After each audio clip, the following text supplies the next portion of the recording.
Carol Bertuzzi-Luciani has spoken to hundreds of thousands of people over the last 30 years as a self-proclaimed Moodivator.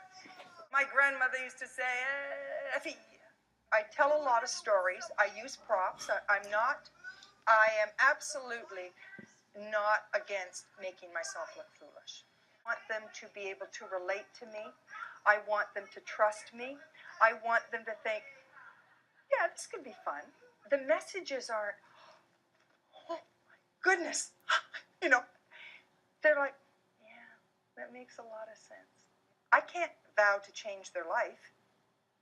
Maybe I'll change that 1 hour and ultimately their day. Wanting to reach out beyond her speaking engagements, Carol recently self-published her first book. It's called I Have a Story for You. And actually, it's more than a story. It's 65 true short stories. My personal guarantee that when you're finished reading the book, you'll have a smile on your face. Not quite on the bestsellers list yet, Carol says she's at least on the Canadian best sharers list. Everyone I speak to who's read, oh my goodness, I let my sister read it, my cousin, my aunt, and my neighbor. Okay, so that's 5 people who didn't buy the book.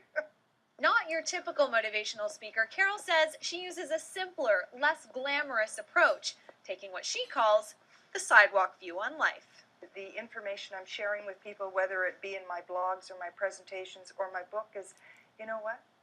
You have these stories too. If you stop and pay attention to them and recognize them as your stories, as your legacy, you'll start gathering.